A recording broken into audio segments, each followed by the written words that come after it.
Welcome to today's episode of Talk the Talk, where we chat about it all with me, your host, Huss.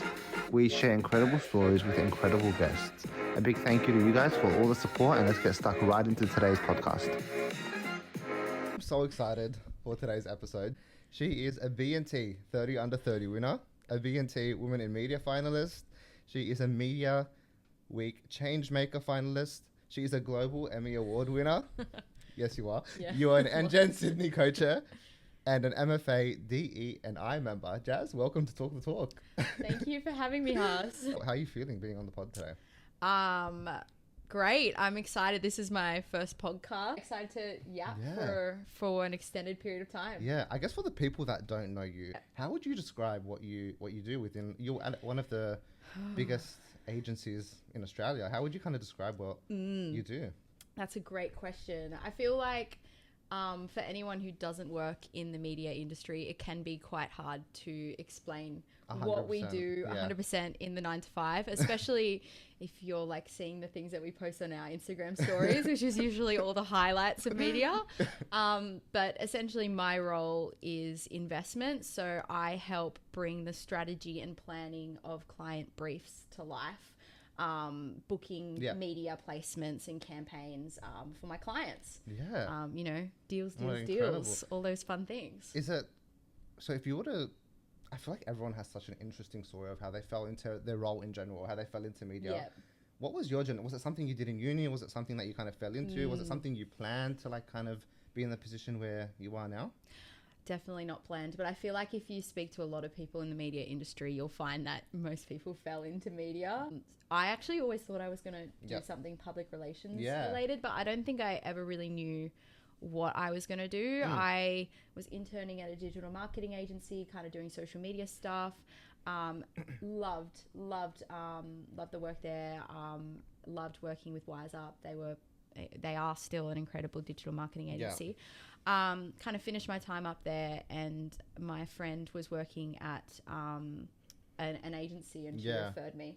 She was like, hey, do you want to come? Little did I know that at the time it was double referral bonuses. So I think that was really money incentivized for me to join media. It worked out well in the She's end. Like, please pass your 6 months probation. It worked out in the end though. Yeah, but it worked out for the best. Like, I ended up absolutely loving it. And, here I am. You've been doing it for a few years now, hey? Yeah. Well, I guess in media terms, probably not a heaps long time, but like 4.5 years. Wow. Yeah, so. Oh my God. And how have you found that transition? Like, I guess you've been through a few roles as well. What has that been like? Yeah, I've been really fortunate to like grow at my agency. So I work at Essence Mediacom, and I've been really fortunate to have started as a coordinator there and progressed into the role that I am now, which sometimes is unique in media. I know that sometimes people like to move around a lot. I've always been really happy where I am. I actually stayed on the same account for 4 years because I just loved the work that I was doing there.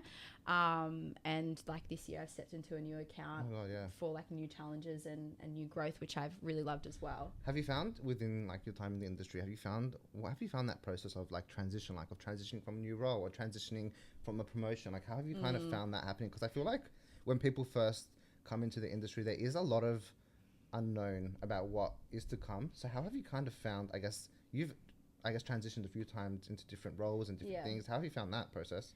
I think when I first started when I was more junior, not to say that I'm not junior now, but when I was younger, in my youth, I think I was a bit naive about it all, and I was definitely chasing a title over chasing like what I actually needed for the role. Does that make sense? That makes so much sense. So, probably a bit gun-ho. I feel really sorry for anyone who managed me 2 or 3 years ago. I'm so sorry. They know who they are. That sometimes you can find, because of the high turnover and the fast pace of media, you can find yourself chasing a title but not necessarily having the scope and the knowledge to really fulfill that. I feel like only now I'm slowly starting to get my foot off the pedal and just be like, girlfriend, chill, calm down.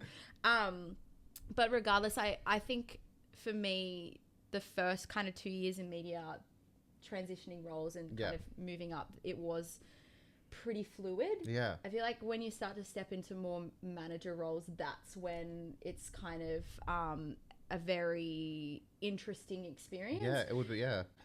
You're going from being friends with someone to then managing them. I found that relationship and that dynamic was a bit hard at times. Yeah.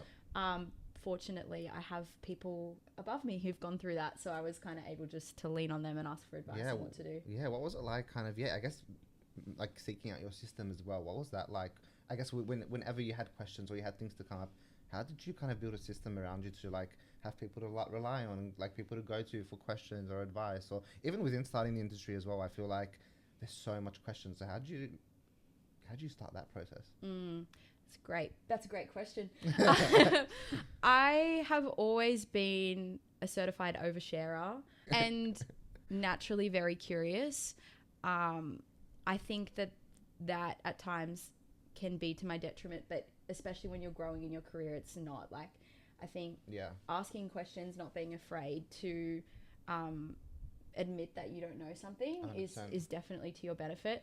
And I've always been very open about that as a little coordinator.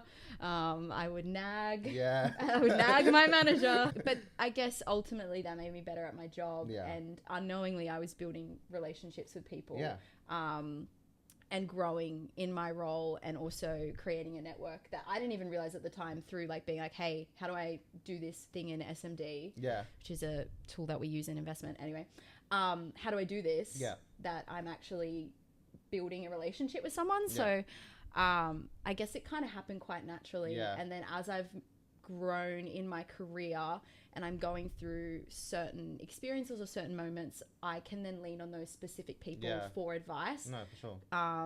Which has been incredible. 100%. And have you seen, I guess, you just mentioned when you first started out as a co-ord, what differences or similarities do you kind of see within, like, when you transition into that manager type of role and then the co-ord role? Like, what differences do you see from when you first got into the industry and now that you're kind of in it and you're in the groove of it kind of, and you see how it all works? Like, do you see any similarities or differences? I definitely see similarities. I think the experience of a co-ord is obviously unique to the person, but there are similarities. I remember when I was a coordinator and then stepping into an exec role, my manager at the time, he just said to me, like, it's okay, you don't have to be good at everything, settle down, slow down. Because I was very hypercritical of myself, but then also just wanted to be good at everything, and to know everything and to do everything, and that's just not achievable. And at the time, like when I was in that position, I was super frustrated because I felt like I was being held back. But now upon reflection, I'm like, no, I was just being given the best opportunity to absorb 100%. everything. And I really didn't have that like moment of realization until probably like last year. And I remember approaching like the two people who have kind of managed me the longest. And I was just like, I'm so sorry. I understand now. But I do think it's kind of a lived experience. And it's one that everyone as an individual goes through. Even that process of like going into media, it's such a specific experience, isn't it? It's like, when I first entered, I was like, I think like you said as well, I was like overthinking and like seeing everything through so many different perspectives. So even from your co-ord experience and now having a team to manage, do you see similarities from, I guess, from that side of it as well? Yeah, I do. I think for me, I want to pay back the grace and like the patience that was given to me when I was at that level. So, you know, as I said, like I've been really fortunate that I stayed on the same team for an extended amount of time, and that was because the environment has and still was such a welcoming space to be in, and one that was really open to learning and to asking questions, and to growth. So now that I'm a manager of my own team, I try and replicate that as well. So when my coordinator asks questions, I'm like, no questions, a silly question. If you've made a mistake, I've probably made one 10 times worse. Don't worry about it. With you being in your role as well, like we said, there's so many sides to this industry. Do you have any like recommendations of how, like, you know, there's so many formats across media. How would you recommend someone kind of go about finding what part of media is for them? The cool thing is there's so many pathways, right? If you want to have your experience in agency, you can start in investment and you can transition across to strategy if you find that you've got a mind for strategy. You can transition into planning. Where I work, they also have creative agency opportunities, social opportunities. So there is such a diverse opportunity within that specific like agency bubble. And then outside of that, there's sales.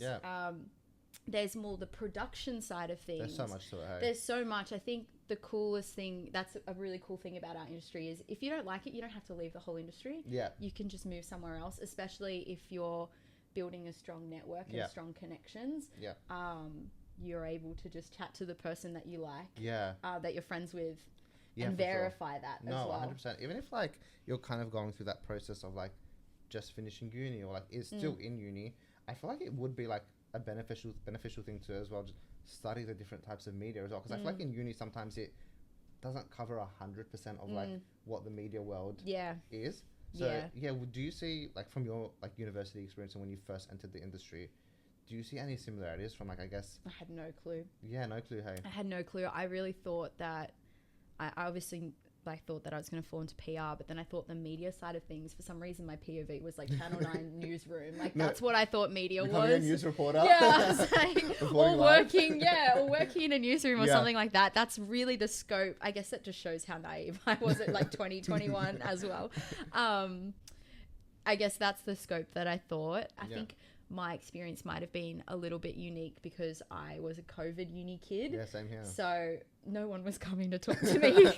Everything was online and on Zoom. So yeah, the Discord chats. I just find that the transition from, well, it's specifically for me as well, I found it so interesting just coming from uni and having it very like theory based and then coming into the industry where there's like we said, so much to it as well. Yeah.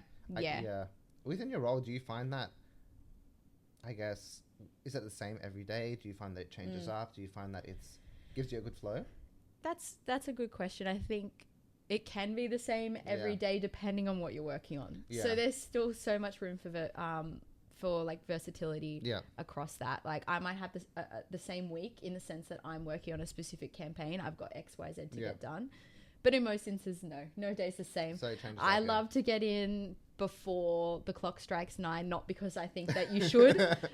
Guys, I'm all about work your 9 to 5, don't stay any longer. Anyway, but I like that because I like to have the time to just grab my coffee, sit down and go, okay, what's going on? Like, what am I doing today? And in most cases it's different, especially since you're on different calls, you're talking to different people. At least in my role, since it's kind of investment based, I'm speaking to media partners, I'm speaking to the client, I'm speaking internally. So there's always something different to do every day. Yeah, you mentioned, I guess, the diversity of it and how much, I guess, kind of happens within your days. What is, like, if you could give us like a rundown, a day in the life, what is that like for you? And how do you manage that time wise and getting your organization set out? Like, how do you manage all those things at once, from personal life and everything that goes on? How do you manage all of that? That's a good question. I think I had this question asked me by my beautiful coordinator not long ago, was like, how can I improve my time management? Yeah. And first thing I said to her, I was like, you're great at what you're doing. I think clarity and communication is always really good for Reassurance that. So, for someone goes so far, hey? Yeah. And also, like, being really transparent with what you've got on for your team and also yourself. Like, don't be a hero. You don't need to girl boss. Well, actually, I sometimes girl boss too close to the sun, but you don't need to be a hero or and make yourself a martyr. My day to day, I usually like to try and get in before 9, have my little coffee, have a yap with my coworkers who also come in a little bit earlier. I try and have a look at the emails. Like, emails is kind of a standard thing that I like to look at in the morning. I have a to-do list. Do I update it all the time? No. Do I usually look at the to-do list that I haven't updated in 2 weeks and go, shit, better change the dates for those ones? Yes. But yeah, a lot of my day is meetings, emails, phone calls, and then like campaign management or helping support my team in delegating tasks and managing those tasks. Do you ever get, I guess, from people's perspective, do you ever get like misconceptions about like what maybe it is that you do? Is that like a thing that you go through? And you I'm like, my job is the middleman. I think sometimes in simplicity, right? That's like, I'm just a really good middleman. Maybe not a really good, that was really bold to say. I'm just a middleman. But that's not a dismissive way to put it. The role that we have is integral to bringing campaigns to life. But yeah, a lot of my job is people management and then task management, at least now. I guess with the task management and then the time management side, like going off of that as well, how have you found that process? I guess, like we said, you've transitioned through different parts of your role and like kind of, I guess, moved through different parts of your role. How have you found that part of it, like the time management and task management, as like your responsibilities and the things you do change? I think as I've progressed in my role, that responsibility has progressively increased as well. So the way that I see it is, when you're entry level into media, your job is to just learn as much as you can. You're there to absorb as much information as possible. You're there to make mistakes, and you're there to lean on those who have more experience than you. And then the next step up is you're doing the exact same things. You're there to make mistakes because that's what helps you grow. But you're also helping someone else learn. And that's you just kind of build up on that as you go along. So I haven't really, I think since the progression of that has been over 4.5 years, I haven't felt that. I think if I went from co-ord to manager, I would freak out. But for me, I don't know. It's just all about communication, 100%. Right? That communication side as well helps, I guess, with everything else that you do with that, like within that task management and the time management, it kind of all falls into the same one. So for anyone like listening who's just kind of starting out in the industry and, you know, having those feelings of, oh my God, there's so much on my plate. How do I manage this? What do I do? Who do I go to? I guess, how would you tell them to go about that? Or like just your general advice? I think communicate it, right? I have said it to like my team, and it's, you know, if I'm delegating to you and I'm giving you tasks and you're like, shit, I've got other things that I need to do, tell me. Say, is this a more important priority than the task that you gave me yesterday or this morning? What order do you need this in? It's like trust and mutual respect, right? But I think communication, like, if I've got a lot on my plate, the first person I go and whinge to is my boss. So yeah, I think being a good communicator benefits you no matter what level. No, and I think as well, that communication part as well, it builds bonds as well. I think it kind of falls into that networking side of it. When I think we were talking about before, we were like, you were saying you were networking, but you kind of didn't even realize you were networking. And I guess that all happens from just like general communication. Just when you have that time to chat to people and get to know them, it builds that bond. Yeah, exactly. Yeah. We were talking about wasn't it mentor? Yeah, mentorship and networking. Yeah. I mean, going off of that as well, I guess, like we read out at the start, your many accomplishments, your huge accomplishments. How would you, I guess, being across such a big part of the industry, and I guess being part of media in so many different ways, how did you kind of, if anyone that wants to kind of go down that way of like being part of a committee or being part of, I guess, getting these different opportunities, how would you kind of recommend to go about it? Is there a way to go about it, or is it more just kind of that communication side we spoke about? I think it's a combination of communication, making connections with people and talking to people. I feel like often if you've got a connection with someone, it's because you have similar values and they might be just as passionate about the things that you're passionate about, and then that's where opportunities can open. However, like my experience of it was, I started as a coordinator. I've always been quite loud and outspoken, and haven't really had an issue with confidence. Sometimes I need to check myself. If I say things, I'm like, why did I say that? So I was, my manager, he was on the committee for what we call like culture captains. And he kind of said, listen, I think you should join culture captains. I think you'd be a fit for it. And so the next year, I think it was, or like when the nominations opened for it, I submitted myself. I did not get someone else to nominate me. I nominated myself. And I think that also is right. You've got to pick yourself. You 100%. Can't always wait for other people to put you forward. Like sometimes you do have to back yourself. So yeah, I nominated myself for culture captains. That's so interesting. Was that when you first started out in media? When you like? Yeah. Wow. I was probably like 7 or 8 months in. Still, that's then. Really early. Like, yeah, I was a little. Again, no, sometimes it's incredible. It's gun ho. Was that a trait you've always had? I guess even before you entered the industry, just kind of being able to put yourself there and like back yourself in the way where you're just putting yourself first in like the best way possible. Yeah, I guess so. Yeah. Like I've always been an extrovert. I've always been the host of like friends, social groups and parties and things like that. And I think that transitioned into the workplace when it came to culture captains, because the role of culture captains at the time was obviously to build events and culture and moments of unity. And I was like, well, I love parties. I love hosting.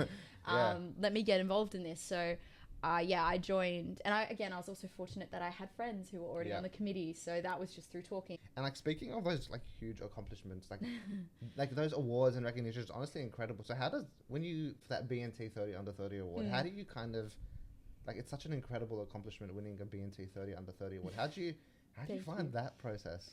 I found it crazy. Yeah. I think I was very fortunate the year before to be shortlisted as a finalist, and I think for me that was insane as it was. And I kind of already had told myself I have time. Obviously you have to be under 30 to win 30 under 30. So I was like, listen, I have a lot of growth that I can achieve within this set period of time. I'll nominate myself this year. If I get shortlisted, incredible. And I was very fortunate that I was. Obviously didn't win it that year. It was a great night regardless. And some of my friends in media, they won it that year, and I was so happy. So then this year, when I got shortlisted again, I think my approach, for 30 under 30, you have to submit a video entry. Yeah, what was that like? It was interesting. So the year prior, I had kind of gone very stock standard. I set up my camera. You have to answer 4 questions. I answered the 4 questions. And I was very fortunate. I had support from the business on that. I had Jack, he was my mentor for 30 under 30, both of them. And he was helping me like frame my accomplishments in a way that actually spoke to the question. Because I do a lot of stuff when it comes to putting my hand up for random things. And it's like, okay, well, what's the actual impact of this stuff, and what does it mean to you? What does it mean to the business, and what does it mean to the industry? And that at times can be really fragmented. And it's like, well, I don't know. I just wanted to do it. So he really helped, and there was so many, honestly, I can't name just one person, but there's so many people who helped me with that. So the first year was very stock standard, and the second year I was like, I went to someone else at work, and I said, okay, I have an idea. Last year I was very normal. This year, let's go crazy. Let's do something out of the box, because guess what? I got more time. Like, if it doesn't work this year, I can find middle ground. But I really want to go total end of the spectrum when it comes to a video idea, and more so content. And then if I didn't win, we'll find something in the middle. So my idea was I'm going to pretend that I've been arrested for my crimes in media. Oh my God. I don't know if you've seen the video. It's interesting. I need to watch it after this. Yeah, I'll show you. I'm going to pretend that I've been arrested for my crimes in media. And this was a submission for... Yeah, this is my 30 under 30 submission. Arrested for my crimes in media, and a detective, which is played by me as well, is interviewing me for my accomplishments, because I'm too successful. We might need access to it. We might need to show everyone that's listening to this video. When I tell you, so you actually had to upload the video on TikTok, and you had to make it public. And so I made a separate TikTok account, because I was like, I don't want my friends seeing this. No shame, but also crazy. I was doing drama acting level sort of stuff for this entry. It's 1 million I views. kid you, not 1 million, but 1,000 people saw it. Stop. And I had so many people from work as well as my personal life being like, why are you dressed up as a cop on TikTok? No, What's literally. going on? And I was like, it's for an award entry. And since you submitted like 2 months before the actual award ceremony, that I think it still probably exists. I don't God. I think now I've just left it. If anyone wants to view me as a cop, go for it. So yeah, everyone saw it anyway.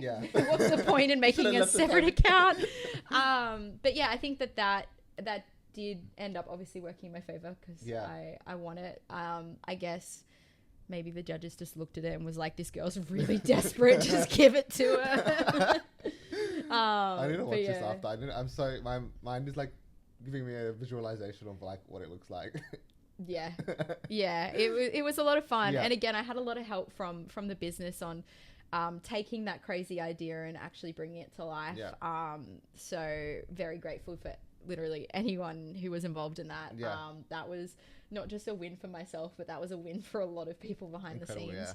And yeah, it was a fantastic night, and it was so great to see to see everyone in media. Like, whilst, you know, there's 30 people who win, all of the finalists who've been recognized are being recognized for freaking incredible achievements. It builds such a great connection as well, doesn't it? Great connections. I remember the year before, when I was a finalist, one of the girls in my category who won, I still follow her on LinkedIn, and then the year that I won this year, she commented, and I was like, I just love I love the friendship of it as well. It like builds such good connections. Even like these events that happen, you feel this is like, it's such a great opportunity to, even for those awards and all those things that happen. It's such a good place to kind of just put yourself out there, because everyone's in the same boat during those events, aren't they? Exactly. It's really inspiring. It kind of shows like what you can achieve in media outside of just the standard 9 to 5.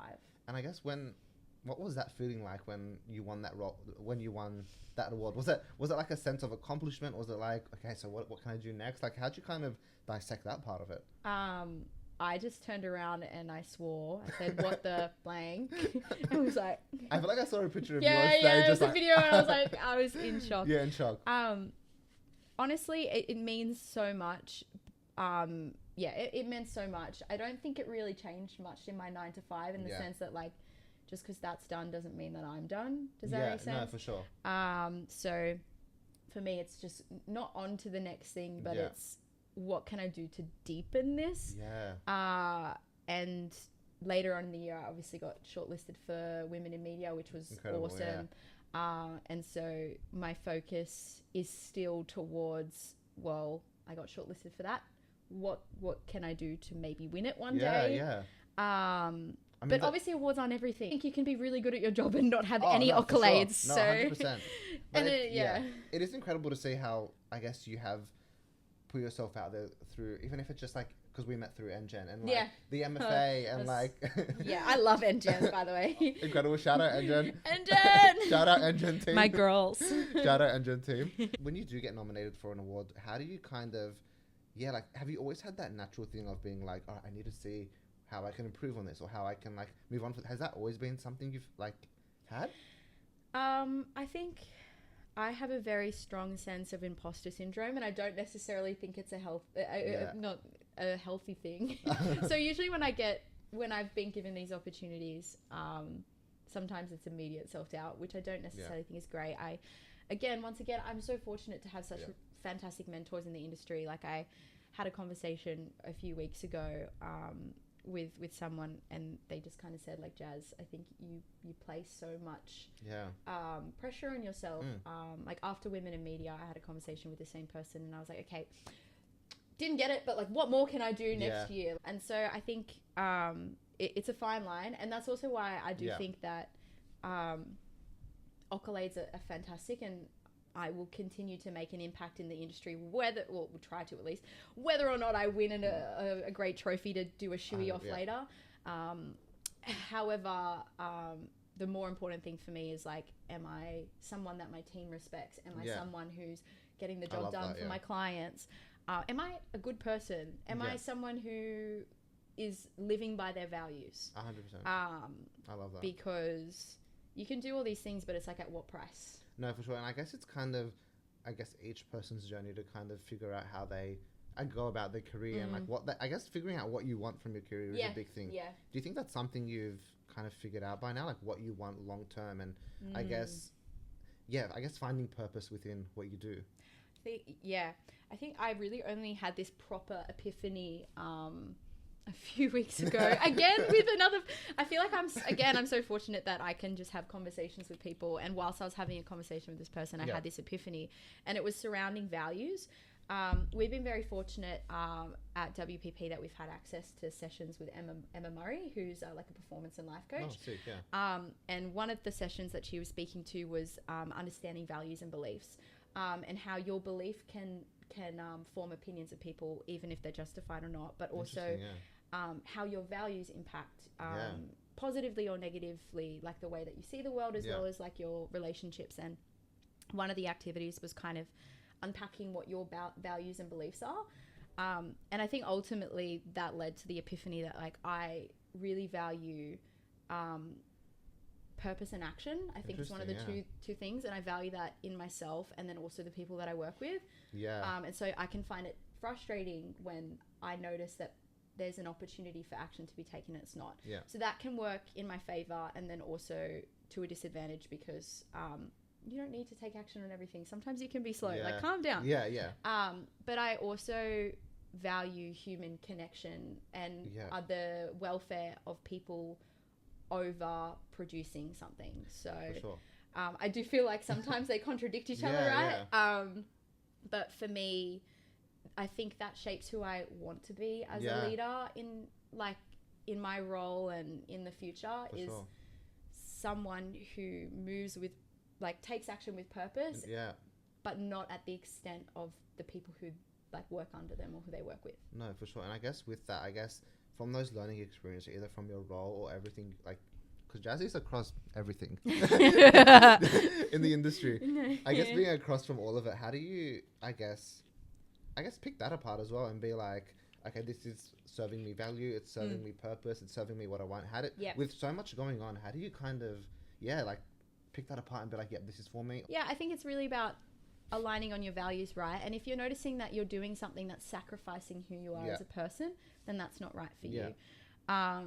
Like, if you're experiencing like ongoing feelings of frustration and resentment and like an inability to fulfill things to the standards that you personally want, perhaps that's not what is best for you. I think if you're passionate about something, you're able to prioritize it. We hear a lot in life, not just in work, that, you know, I'm too busy for this, I'm too busy, I can't do it, I'm too busy. You've seen all of the things that I do, not just in work. I also am crazy outside of work. I think that, and I don't mean this in an insensitive way, you're never too busy. It's just that you're not valuing this specific thing as much as you're valuing something else. And that's okay. There's no shame in that.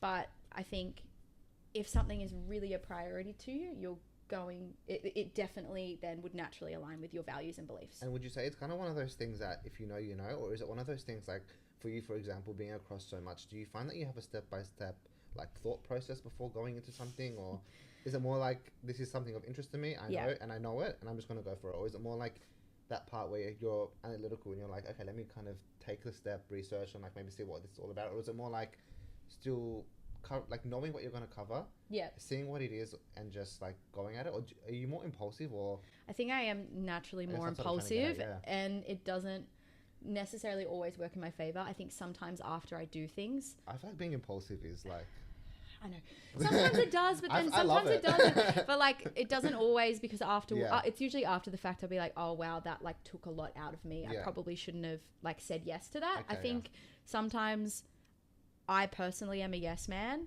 and it takes other people pulling me aside and just saying, you know, you don't actually have to say yes to this, which I'm very grateful to those people. Thank you. So I think that's, shut up. I think that's something that I need to improve on myself. I think no is a great word and I need to learn it more. So I don't necessarily always look at things with an analytical perspective beforehand. It's usually in reflection afterwards where I'm like, you know what? That didn't work for me. I didn't like that. I'm not going to align myself with that again or put my hand up to run that or XYZ again. It's so interesting because like you're kind of talking about the after effects of like, I guess that impulsive nature, which isn't, honestly, I think being impulsive isn't like, it's not bad because I think I thrive on it a bit as well, to be honest. But I guess, I think you can also look at it from the side as well, where I think now you know, like you took that experience and you kind of take it as a learning experience, but it's also really good to like rationalize at the end of it and be like, okay, that wasn't. I think every opportunity brings growth, and you don't always get them handed to you. You have to make them, and sometimes that is because you've made an impulsive decision, for good or for worse, but it's ultimately going to shape who you are in the future and make you hopefully better at your job, better in your personal life as well. Interesting. It's, and you talked about the power of saying no, or learning to say no. I feel like that's a huge thing to learn as well, for like even within any career you're in or whatever you do in life. I feel like it's such a big thing to kind of, a lot of people I've found, even just from my own circles, and like the word no is like a hard thing to kind of come to terms with, or like even to say as well. How have you handled like I guess, the no's within your career, and like, I guess the parts of things, maybe you went for something and it wasn't, you didn't get it. Those two aspects, how have you kind of gone about those sides of it? I think I'm still learning. I'm still definitely learning. Again, through the connections that I've built, I'm so fortunate that I have people who look out for me. Yeah. And, you know, if I say something, if I say yes to something that I really shouldn't have said yes to, because it's in my nature to try and obviously not necessarily please people, that's not the right word, but I want to help. Yeah. I have people above me who'll go, no, you're not doing that. Yeah. And this is why you're not doing it. But I also do think as I progress in my career and now I'm managing people, I need to say no. It's not right for me to say yes because that's going to impact my team. No, for sure. And even it's kind of like, I guess, being able to analyze the situation. Yeah. I think it's easier for me to say no now if there are other people who are impacted by me saying yes. So if I'm committing to a specific deadline without cross-checking with the welfare of my team, or if I'm committing to some extracurricular event that's going to take me out of work and affect my ability to be available to help my team, that's where I'm going to usually say, let me come back to you. It's things that when it's just me and I know that like I can take it on, that's where I'm trying to get better at slowing down and just saying, let me come back to you. It's not, we're saying no doesn't mean you at their face go no. No, like, yes. It's would you say it's part of the boundary side? Yeah, it's a boundaries. It's a boundaries, and I think setting boundaries is so important in your role for not only the welfare of yourself but also the welfare of your team and the environment that you want to build and the culture that you want is surrounding you basically. Yeah, how have you found, like, boundaries are such an interesting topic, isn't it? How have you kind of found it, like, through all aspects of your life, how have you kind of found managing that side of it? I think it's really easy to fall in a perpetual state and to stay in a perpetual state of repetition, of exhaustion in anything, right? Not just specific to like my job or anyone's job. It's really easy just to do that because like this is what we've been doing. This is how it's done. I think the best thing that you can do is pause and go, wait, well, why? Why are we doing this? And also, what impact are we making? And then also building a culture, an environment where you're allowed to be vulnerable and vulnerability isn't shunned upon. It's encouraged. So if you're not having a good day, say it. Because ultimately, as you that ingrains in people who work with you that it's okay to be vulnerable. And then also as you progress in your career and they progress in their career, those mentalities and those mindsets are going to become the norm. It's definitely so interesting hearing you speak because I feel like it all kind of revolves. We keep talking about the communication side of it. Maybe communication is like the big, I need it on my t-shirt. Communication. Some people will be like, please shut up. But yeah, I think, again, I've been so fortunate that the leaders that I've surrounded, like that I've worked with also demonstrate those behaviors. You know, if they see me online at a certain time, I'll get a message like, what are you doing? Why are you working? Log off. And that kind of gives you that reassurance as well that, hey, this is, like, it kind of like snaps you out of it in a way. Exactly. So it is definitely finding that support system as well that works for you. Yeah. And I think also having passions out of the 9 to 5 really help. Like I have, I love a good side quest. I'm learning Italian every Wednesday night. Italian lessons. Sorry guys, I got to go home. I've got Italian. And then also I guess for me, I'm able to express myself through the work that I do in DE&I at work. So like that is also one of the reasons why I'm so passionate, because I feel like sometimes in your role, you're only going to bring, how do I phrase this? You're only going to bring, if you only ever think about your role and what you like specifically is in your day or whatever, that's all you're ever going to be able to bring to your client or to your progress. But if you bring everything outside of that, all the things that you're passionate about, it gives you a wider world view, it gives you a better perspective, and often provides solutions to problems that, like, if you were boxing yourselves, you just wouldn't have, right? So that's also why I like to do, well, I'm passionate about it, but I also like to do to involve myself in NGen and D&I stuff, because you meet new people, you hear new perspectives. Like, you know, NGen sessions are great for that stuff, because you're hearing from other people outside of your craft, and you're learning things and bringing that in. And I think that also prevents the feeling of repetition. And breaking up your day a bit within the role you do. It's like a little excursion, like a little side quest, guys. Like it feels like little excursion.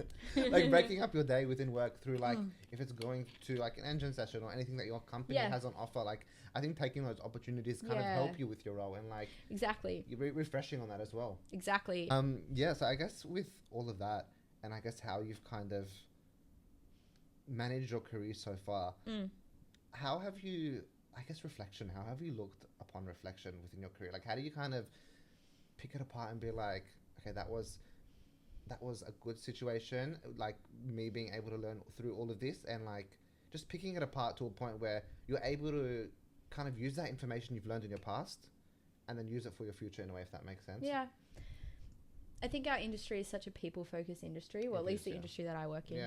And that has been to my benefit. I think I wouldn't be where I am today without the people who showed me grace, without obviously the support of the business and the company, and without being allowed to make a lot of weird mistakes. And I think I can take that knowledge and that foresight that into the future. So it sounds like you've had a huge like part within like mentorship as well. How have you kind of, I guess, I know we talked about the networking side and it all just falls so naturally, but I guess how have you managed like finding mentors that align with you within your, I guess within all parts of your life? You don't even realize that you're networking until like there's a specific moment where you're like, oh, that friend or that person that I spoke to, they might actually have expertise in this thing. So I don't necessarily think it's like looking on a piece of paper and seeing a title or something and being like, I want to speak to them because they are someone. I think it's more about human connections and making friends. I've definitely found it more that way as well. Where do you see your next 5 years? Like, what do you want to achieve? Where do you see yourself going? Like, what do you see the future like for Jazz? I'll still be in media. I'll still be doing what I'm doing. I think for me, I obviously want to continue growing in my role and in my career and progressing, learning more for myself, learning from others, and hopefully like transitioning into like a senior leadership role, obviously on the tail end of that 5 years. Otherwise that's a bit ambitious. That's where I want to see myself in the business when it comes to, I want to be seen as someone who can lead, but lead for the right reasons, like 100%. Bringing those values, and being seen as someone who like can be a source of information, is approachable. And then I guess from an industry perspective, I want to keep on doing what I'm doing. I am obviously involved with NGen. I want to keep on supporting the work that NGen does. Jazz, as we said, Jazz, she's a do-it-all person. I'm currently the co-chair of NGen. Unfortunately, I do age out and end of next year, so maybe step into MFA 5+. You guys can't get rid of me. And then I guess from a diversity DE&I perspective, I've been absolutely privileged to be involved in helping shape policy across the media industry. WPP Media obviously recently won the an award at MFA for salary transparency. Very grateful that I had played a small role at least in that. I think that we have a lot of opportunity for growth when it comes to what impact we can make and what positive impact. Media is so powerful. We're also an industry that's quite progressive. For sure. And I think that there's great opportunities for us to help the community and also to help our people, even more so than what we're doing. I guess at Essence MediaCom, we obviously have a really strong connection with Dolly's Dream, which I am really proud to be a part of as well. We'll continue working with Dolly's Dream and watching that growth. I also, in my personal life, have a really strong connection with Bayside Women's Shelter. I'd really love to try and bring that into the workplace if possible, especially since like domestic violence is prevalent no matter where you are and no matter what you do. There's statistics that indicate 33% of people in the workforce do experience domestic violence. I think there's opportunity for us to introduce policy to support people a bit more than that, whether it be can we help with leave for transitioning out of, harmful environments? Can we help with accommodation? Yeah. A lot of agencies and I guess all across the industry, they already have like a strong network, but how can we bring that to the forefront when it goes like these are the tools and resources that you can readily access, and really an education piece on that too. So that's what I want to hone in on. I think, Jazz, you generally have such an incredible impact. I think, like we've said before as well, like you have such an impact within the industry, and I honestly have no doubt all these incredible things ahead for you will be achieved, no doubt. Yay! Thank you so much for coming on again. Thank you so much for having me. This is my first podcast and your first podcast, which is crazy. So no, I'm so happy you came on. I feel like we good yap. Yeah, such a good yap. We're great at yapping. We yapped for so long that the camera died. So spoiler. Should we do a wave to the camera saying yeah. bye guys? Bye. Thanks for watching you. episode 1.